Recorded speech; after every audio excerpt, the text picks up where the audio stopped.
Vamos a leer en esta oportunidad el libro de Daniel, capítulo 6, versículo 10. Nos vamos a quedar solamente con el versículo 10. Ya leímos todo el capítulo del 1 al 10 y el versículo 10 nos dice así: Cuando Daniel supo el edicto que había sido firmado, entró en su casa y, abiertas las ventanas de su cámara que daban hacia Jerusalén, se arrodillaba 3 veces al día y oraba y daba gracias delante de su Dios, como lo solía hacer antes. Si yo tuviera un vaso digamos con agua, pero digamos que el vaso estuviese hasta la mitad, ¿no es cierto? Sería hasta la mitad. Y yo les pregunto, ¿qué opinan de este vaso, si tuviera el vaso aquí, ¿no? Entonces algunos me dirían, bueno, el vaso está medio vacío, que sería correcto, ¿no? No sería incorrecto. El vaso está medio vacío. Pero otro podría decir, el vaso está medio lleno. Estamos diciendo prácticamente lo mismo, ¿eh? Solamente que estamos usando 2 puntos de vista distintos. Uno lo está viendo medio vacío y otro lo ve medio lleno. Nuestra perspectiva afecta en la forma como miramos las cosas. Nuestra perspectiva de la vida, lo que nosotros traemos, toda nuestra maleta, nuestro bagaje histórico, de nuestro trasfondo, de dónde venimos, etc., afecta muchas veces en cómo nosotros proyectamos y vemos las cosas. Y si nos enfocamos en lo que creemos que nos falta, vamos probablemente a caer más fácilmente en la queja y en la crítica y en estar disconformes con lo que Dios está haciendo en nuestra vida. Pero si elegimos ver lo que ya tenemos, está medio vacío, desarrollamos una actitud de gratitud y de gozo. Y en esta mañana de eso quiero hablar. El profeta Daniel, que en el pasaje que leímos recién, él tenía un estilo basado en la oración y en la gratitud. Y en el versículo que acabamos de leer, allí lo vemos claramente, ¿no es cierto? Y permítame, antes de entrar en el texto, de enfatizar el versículo, hablar un poco, darles un poco de contexto. No olvidemos que Daniel, él estaba en Jerusalén, estamos hablando del 605 antes de Cristo, imagínense, estamos hablando de 2600 o más años hacia atrás. Y ahí estaba Daniel con su familia, qué sé yo, y ahí estaban los judíos, y llegan los babilonios. Y ahí aparece un famoso rey reconocido en la historia, que usted lo puede buscar en la historia secular, Nabucodonosor. Y él se lleva cautivo a Daniel y a sus amigos, Sadrach, Mesach y Abednego, los llevan a Babilonia. Estamos hablando de más o menos unas 700 millas hacia el este, de donde ellos vivían, lo que es ahora Irán, ¿no es cierto? Hasta ahí les tocó ir a los pobres israelitas o judíos cautivos por el imperio que en ese momento dominaba la época. Y allí está Daniel llegando bajo el rey Nabucodonosor. Pero aquí en el capítulo 6 ya no estaba Nabucodonosor. Aquí aparece otro rey que se llama Darío, ¿no es cierto? Ya Nabucodonosor desapareció, el imperio babilonio también desapareció y aparece ahora otro imperio que son los medo-persas. Y este rey, Darío, era el rey del imperio persa. Entonces un día Darío dice, bueno, yo quiero controlar mi imperio y voy a nombrar 120 sátrapas o gobernadores para que controlen las regiones de mi imperio. 120. Y Daniel aquí también estaba presente, ¿ya? Ahora Daniel ya no tiene 17 años por ahí, ahora Daniel tiene entre 85 y 90 años, ya está viejito, más viejito que yo, ¿no? Yo tengo 63 nomás. Ahí está 85 a 90. Entonces este rey Darío nombra a estos sátrapas y dice, yo voy a poner a Daniel, lo pone como uno de los ministros, 3 ministros, para controlar a estos 120 gobernadores o administradores regionales. Digamos que Daniel y estos 3 eran como ministros de gobierno, una cosa así, ¿no? Entonces, estos sátrapas y los otros ministros que trabajaban con Daniel, dice la palabra que buscaban una ocasión para sacarlo de circulación. No se olviden que Daniel era israelita, era hebreo, y ellos están aquí en el imperio persa. Es otra cultura. Ahora, yo me imagino que ahí había envidia, Habían celos de por qué este hebreo tiene que estar con nosotros como un ministro, siendo que nosotros, ¿por qué el rey Darío nos eligió a uno de nuestro pueblo? ¿Verdad? Me parece que hasta es legítimo la inquietud, ¿no? Pero Dios tiene sus planes, es soberano, y Él estaba usando, quería tener a Daniel ahí para influenciar. Y dice el versículo 4 y versículo 5, si usted lo tiene en su Biblia, en el capítulo 6 de Daniel, lo voy a leer de nuevo. Dice entonces, versículo 4, entonces los gobernadores y sátrapas buscaban ocasión para acusar a Daniel en lo relacionado al reino. Lo querían eliminar, ¿no? Mas no podían hallar ocasión alguna o falta porque él era fiel, y ningún vicio ni falta fue hallado en él. Entonces dijeron aquellos hombres, no hallaremos contra este Daniel ocasión alguna para acusarle, sino la hallamos contra él en relación con la ley de su Dios. Puesto en el contexto de hoy, mira, no le encontramos nada a Daniel en su vida práctica, en su moralidad, en su ética, nada. Busquemos alguna razón para acusarlo relacionado con su iglesia. Algo que esté haciendo con la iglesia o algo con su fe cristiana. ¿Ya? ¿No has escuchado eso por ahí? ¿Y tú que te crees tan cristiano? ¿Has escuchado eso? ¿Y tú que te crees tan santo? Y bueno, tú pastor. Y no es pastor, ¿verdad? Y le molestan diciéndole pastor. Yo he escuchado eso en el mundo hispano ya muchas veces, ¿no? Me lo han dicho pastor, se burlan de mí en el trabajo, me dicen pastor y se ríen, qué sé yo. Bueno, aquí eso es lo que está pasando acá.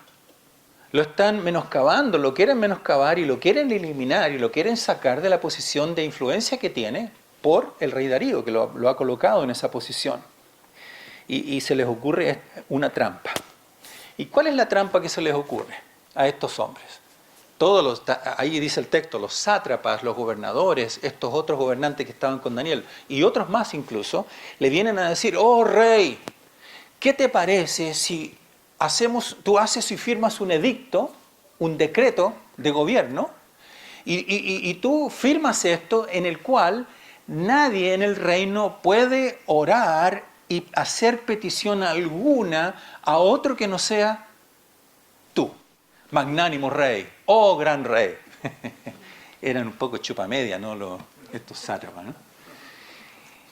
Y usted y yo sabemos, por lo que ya hemos leído acá, y obviamente que en el fondo, ¿qué era lo que querían hacer? Era sacar a Daniel del medio. Era para dañar a Daniel.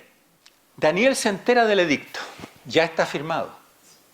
Daniel sabía muy bien que cuando se firmaba un edicto no se podía revocar. No se podía revocar. La ley tenía que cumplirse. Sí o sí. Daniel sabía eso. Entonces, ¿qué hizo Daniel? Él ni siquiera intentó ir a hablar con el rey, tratar de convencer al rey que él sabía que tenía el favor del rey. Sabía eso. Pero ni siquiera lo intentó. Simplemente Daniel lo que hizo en este momento de dificultad, en este momento de oposición, de adversidad, de angustia, como queramos llamarle, él miró el vaso, no medio vacío, sino que lo miró medio lleno. Vio lo que había en el vaso, que era agua, ¿no? Bueno, estamos usándolo figurativamente. ¿Qué es lo que él vio en este problema, en esta dificultad? Él vio que detrás de este problema podía contar con la ayuda y la confianza de su Dios. ¿Verdad? ¿Y qué hace Daniel? Dice el texto, ya lo leímos. Él se arrodilló como en una actitud de agradecimiento y de reconocimiento a su Dios. Y dice, lo vamos a ver después en detalle, que él lo hacía regularmente. ¿Se acuerda usted todo lo que Dios ha hecho por usted? ¿Puede pensar en todo lo que el Señor ha hecho por su vida? ¿Cuántas cosas ha hecho el Señor por usted? Y yo recién le di la oportunidad para que agradeciera, ¿no es cierto? Yo no tenemos el tiempo para seguir en eso, pero esta tarde vamos a tener algo de eso también. Y cuando digo que le pregunto yo, ¿usted recuerda lo que Dios ha hecho por su vida? No me estoy refiriendo única y exclusivamente a las cosas materiales, sino pensando en su gracia, la gracia de Dios, su protección, su provisión, su salvación por sobre todas las cosas. Si usted es un hijo de Dios y ha obtenido salvación, usted le rindió su corazón a Jesús, usted dijo, Señor Jesús, yo quiero que tú transformes mi vida, que tú vengas a mi corazón y tú, Señor, hagas alguien nuevo de mí. porque yo por mi propia cuenta no lo puedo hacer. Si usted experimentó eso, ¿tiene un motivo de darle gracias al Señor por su salvación? Claro que sí, ¿verdad? Claro que sí. Y ahora, imagínese que usted le regala algo a una persona.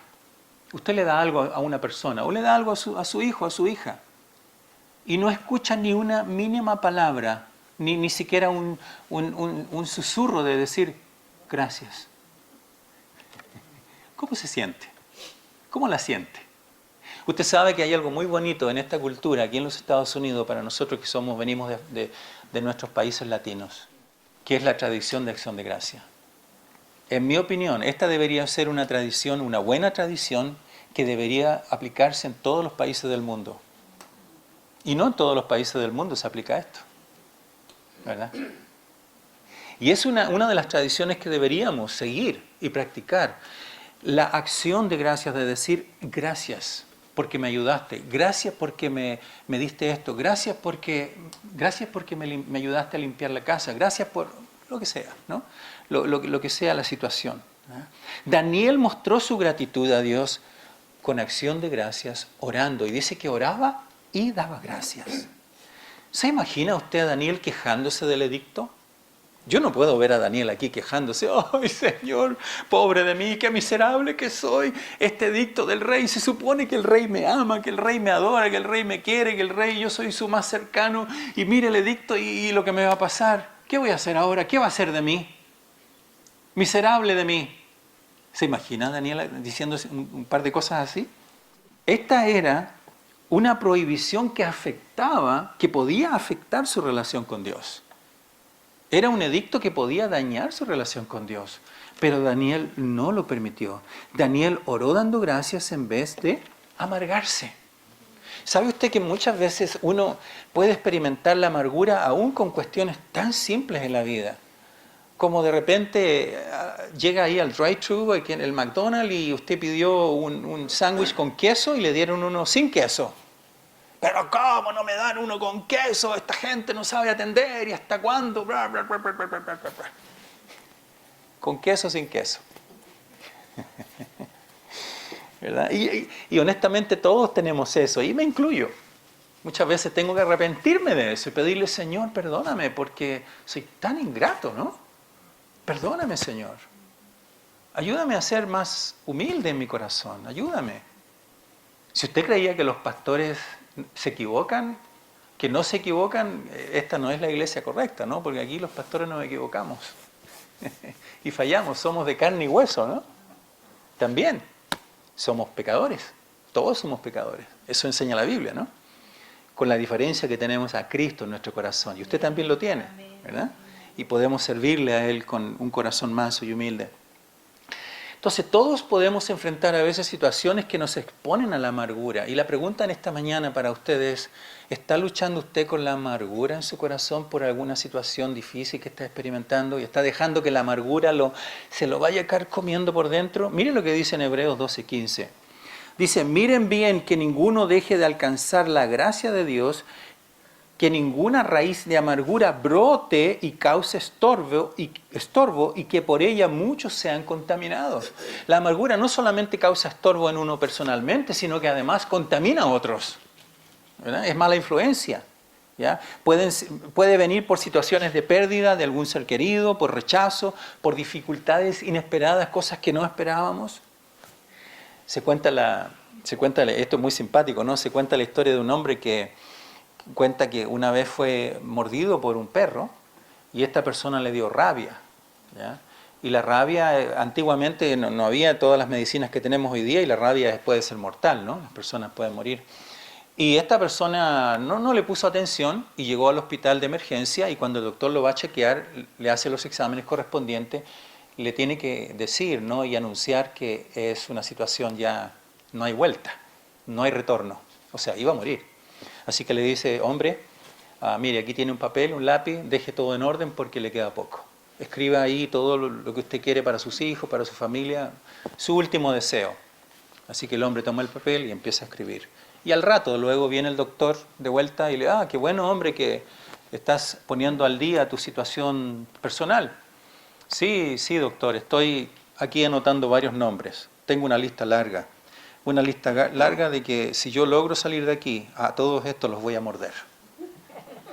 Ahora, muchas veces, y eso puede ser chistoso, pero es una realidad, ¿verdad? Es una realidad. Pareciera que a veces la amargura es como la rabia, que sabemos que la tenemos, entonces puede ser que queremos ir y morder a aquel que le tenemos bronca, ¿no?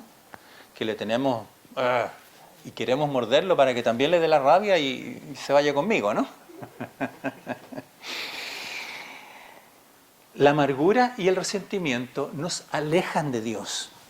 Y la Biblia nos llama, por el contrario, a desarrollar un corazón agradecido, un corazón con gratitud, incluso en la adversidad, incluso en las situaciones difíciles, para que podamos aprender a tener esa gratitud y obtener la paz que viene cuando tenemos gratitud en nuestro corazón.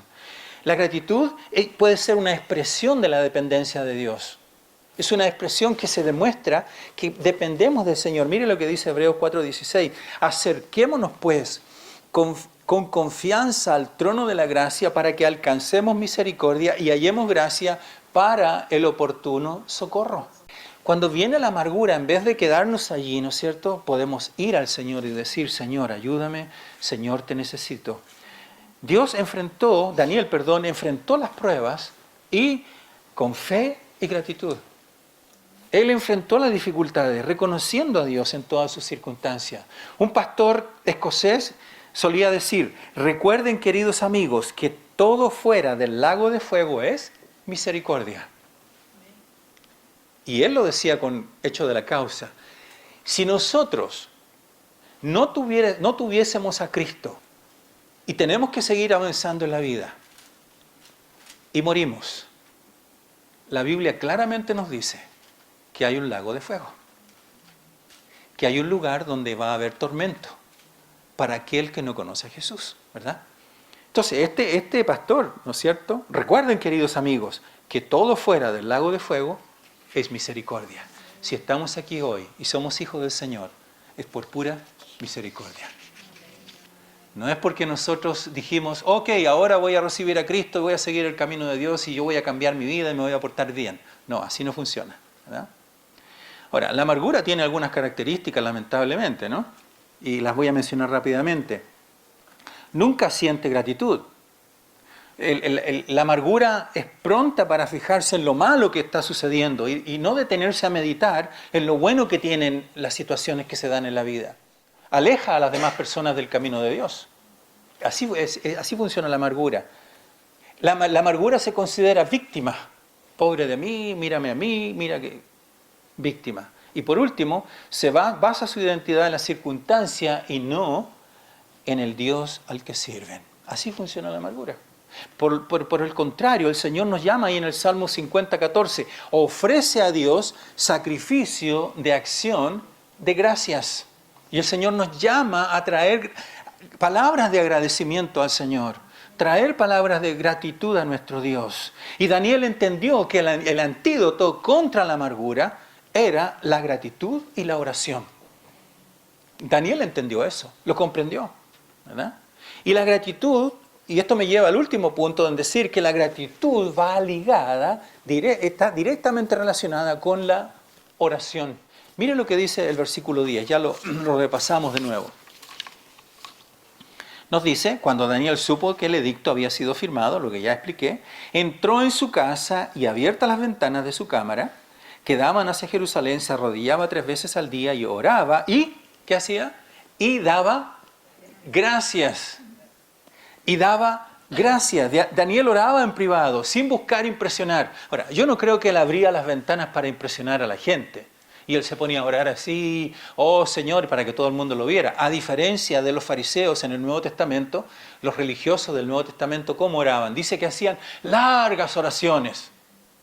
Y oraciones muy bonitas, ¿no? Oraciones muy educadas. Oh, amantísimo Dios, te agradecemos porque tú, que eres el omnipotente, soberano Dios, etcétera, ¿no? Oraciones con palabras rebuscadas, porque querían llamar la atención de la gente, para que la gente dijera, oh, estos religiosos o estos sacerdotes, pastores o lo que sea, qué cristianos y qué son religiosos y qué son buenos. personas santas. Daniel no lo hacía por eso, él lo hacía, una de las razones que creemos que él abría las ventanas de su casa es porque él se dirigía y ponía su mirada hacia Jerusalén. No se olvide que él estaba 700 millas por lo menos lejos de su patria. Y allá en Jerusalén estaba el templo, el cual había dedicado el rey Salomón. Y el rey Salomón había dicho, cuando ustedes oren, diríjanse al templo, que el templo representa la presencia de Dios. Y para los judíos eso era importante, ¿no? Entonces, él estaba siempre pensando, recordando, esta es la presencia de Dios.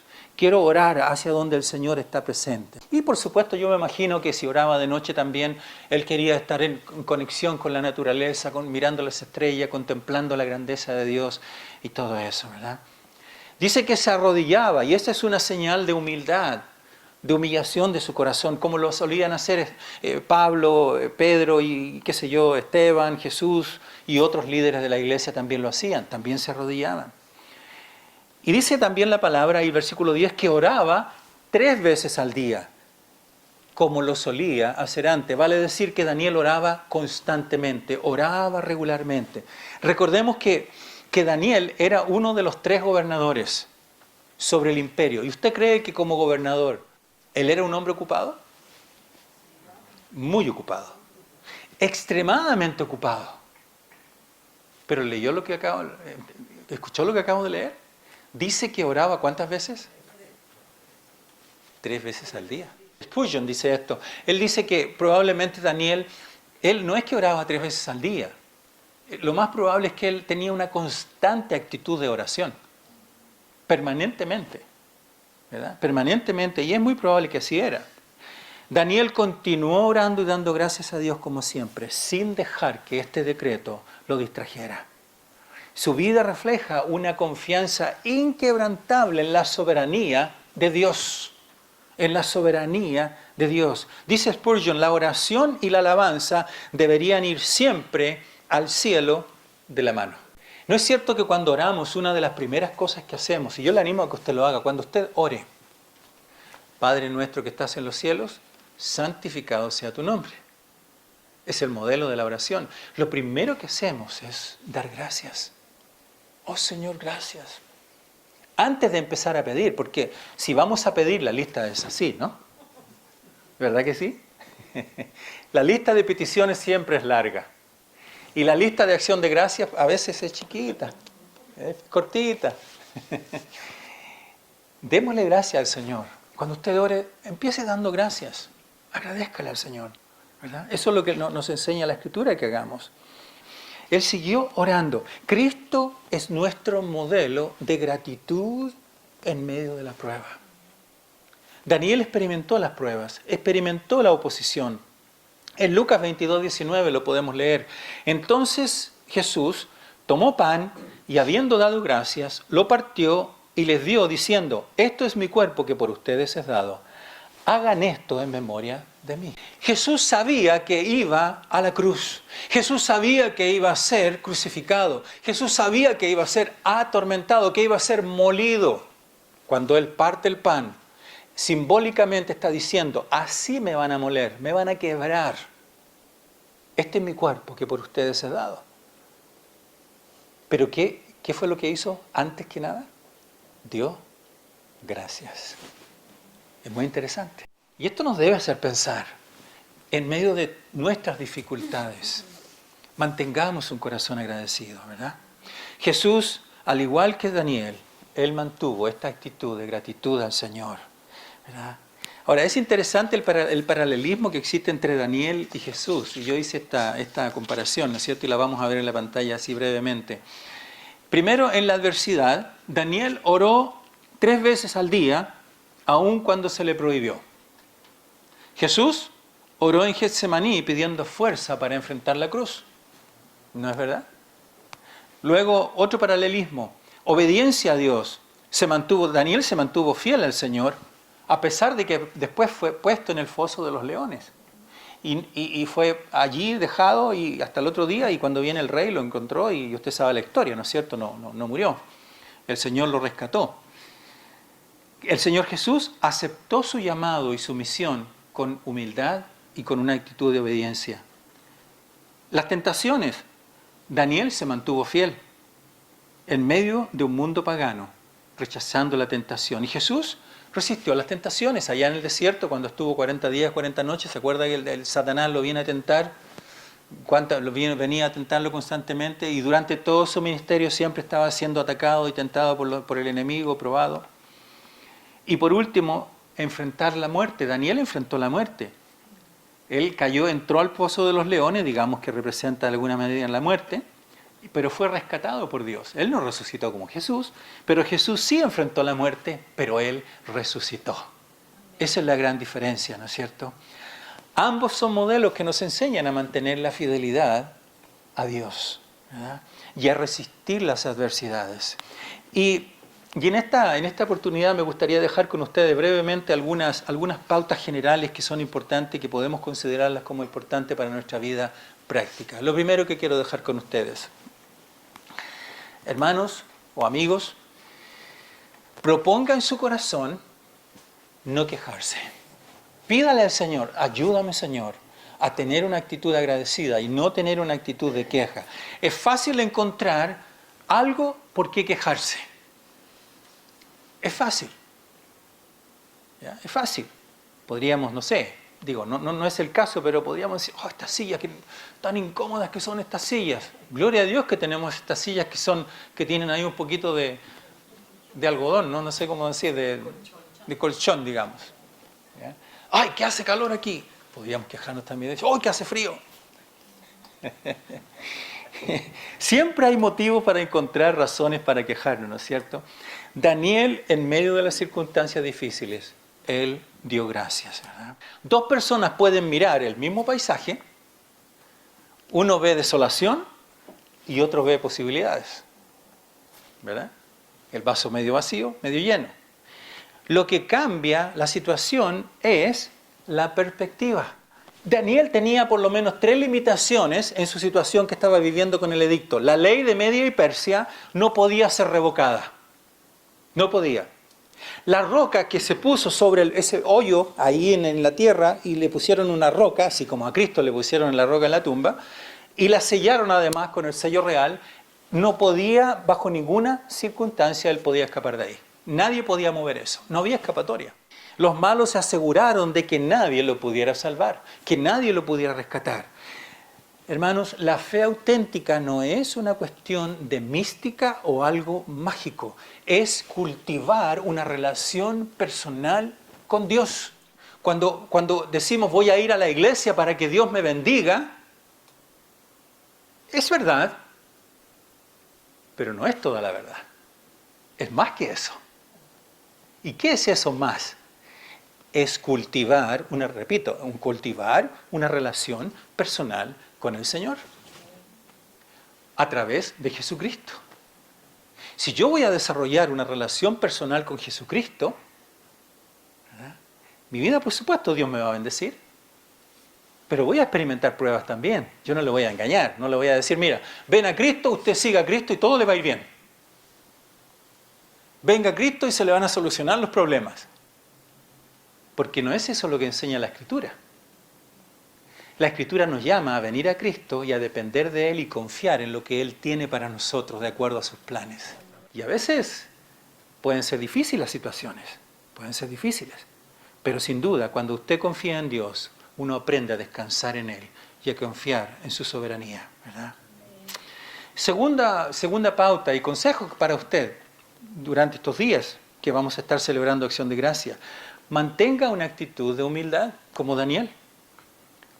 La falta de humildad nos hace pensar que merecemos lo mejor y que merecemos cosas.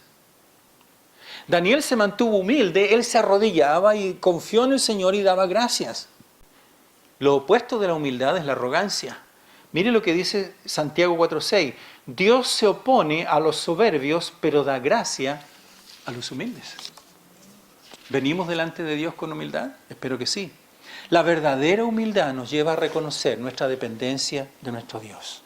Y tercera pauta, haz del agradecimiento una actitud diaria.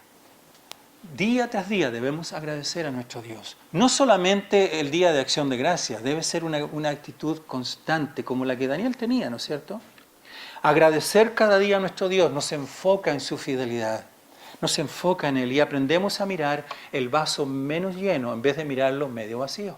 ¿Se acuerda usted de Pablo y Silas ya en Hechos capítulo 16? Dice la palabra que Pablo y Silas estaban presos en la cárcel y usted sabe lo que estaban haciendo. Dice la palabra que cantaban himnos. Y uno se agarra la cabeza y dice, pero ¿cómo? Cantaban himnos y estaban presos con cadenas, con cepos. Seguramente algunos dirán, Pablo y Silas estaban... Eso significa que estaban locos, ¿no? Están loquitos. ¿Cómo se le ocurre ponerse a cantar? Pero ¿cómo, Señor? En esta situación que yo estoy viviendo en estos días aquí en este país, en Estados Unidos, y yo no me voy a poner a cantar. Yo no voy a cantar. Cuando entendemos que este mundo y esta vida es temporal, es pasajera, que nuestra ciudadanía está en los cielos, nuestras cargas aquí se ven menos pesadas. Se ven más ligeras. Cuando estamos pensando y proyectando y sabiendo que esto que estamos viviendo no es permanente, que nuestros sufrimientos no son permanentes, que vamos a tener y viene un día mejor. La vida puede ser como un largo túnel, que allá al fondo del camino se ve una pequeña lucecita que se ilumina ya por, qué sé yo, un túnel largo, y usted va en el vehículo cualquiera que sea y va avanzando y va avanzando y va avanzando, y de pronto la luz va creciendo. ¿Ha experimentado eso? Y la luz va creciendo y va creciendo. Se va haciendo una puertita ahí al fondo, iluminada, y va creciendo hasta que de pronto ¡oh!, salió del túnel. ¿Y qué hay fuera del túnel? Me ha pasado cuántas veces.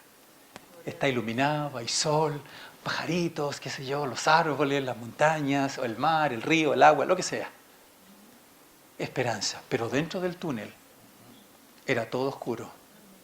Hasta produce un poquito el que tiene claustrofobia, se siente nervioso, ¿no? Dentro de un túnel. A veces en las situaciones difíciles podemos sentirnos dentro de un túnel. Hermanos, amigos, hay esperanza después, al final del túnel. Hay esperanza en Cristo, con Dios. Ríndete a Jesús. Ahora, déjeme hacer este ejercicio ya para ir terminando. Imaginemos que nosotros hoy día decimos, ok, todos aquí en este grupo, a partir de mañana vamos a ser imitadores de Daniel.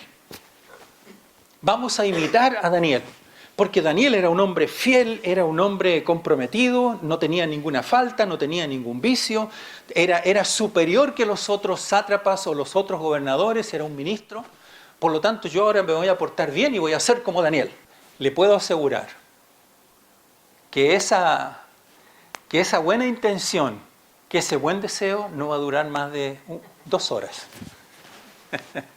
3 horas, a lo más, o 20 minutos, o a lo mejor 5 minutos.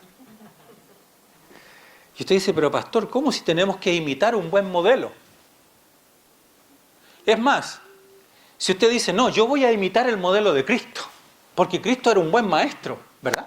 Muchos le decían, Jesús, tú eres un maestro, te vamos a seguir y vamos a imitarte. Yo pregunto, ¿es esa la esencia del cristianismo y de la fe en Dios? Permítame decirle que no. La esencia del cristianismo y de la verdadera fe está en que Cristo Jesús, quien vino a esta tierra, se hizo hombre, murió en una cruz, nació de una Virgen María, qué sé yo, vivió aquí en la tierra y luego lo crucificaron, murió, lo sepultaron en una tumba, al tercer día resucitó, y por ese acto de Jesucristo, Él resucita y Él vuelve a la vida para darle a muchos salvación, esperanza y vida eterna y cambiar su vida por medio de Jesucristo. Esa es la esencia del Evangelio. La esencia del Evangelio no es imitar a una buena persona, no es imitar a un gran personaje, y aún más, no es ni siquiera imitar a Cristo mismo, aunque sí lo imitamos, por supuesto. Por supuesto que seguimos su buen ejemplo, pero no es eso lo central y lo medular del corazón del Evangelio. El corazón del Evangelio es que Cristo murió por nosotros y murió por usted. Y cuando Cristo viene a nuestro corazón, yo recuerdo, yo tenía 20 años, 22, 20 años. Un día yo tuve que admitir y reconocer que era pecador. Y decirle, Señor Jesús, yo he pecado.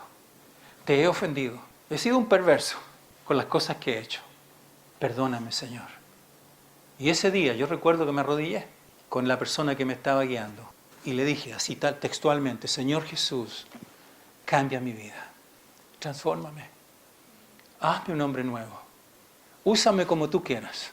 Eso pasó cuando tenía 20, tengo 63, hace 43 años atrás. Y hasta el día de hoy, el Señor me ha sostenido. Y Él ha sido fiel. ¿He pasado cosas duras? Claro que sí. Como le dije recién, seguir a Cristo no es fácil. La misma Biblia nos dice que tiene un costo, tiene un precio. Aquel que me sigue tiene que tomar su cruz. Por ejemplo, aquel que no renuncia a todo lo que posee no puede ser mi discípulo, dice Jesús. Me ha tocado. Pero sin duda que Dios me ha bendecido. Y Dios le va a bendecir a usted también. Y el llamado del Señor para nosotros hoy es que pongamos nuestros ojos en Jesús, el autor y consumador de nuestra fe. Ahí, como lo dice en Hebreos capítulo 12, versículo 2. ¿Está usted experimentando el túnel oscuro y le cuesta ver luz al final del camino? Entréguese a Cristo. Ríndase a Jesús. Él le puede dar esperanza de vida eterna y paz en su corazón. Amén. Oremos. Padre, en esta mañana te agradecemos, oh Señor, por tu verdad, por tu palabra. Señor, tú eres el único que puede transformar nuestros corazones.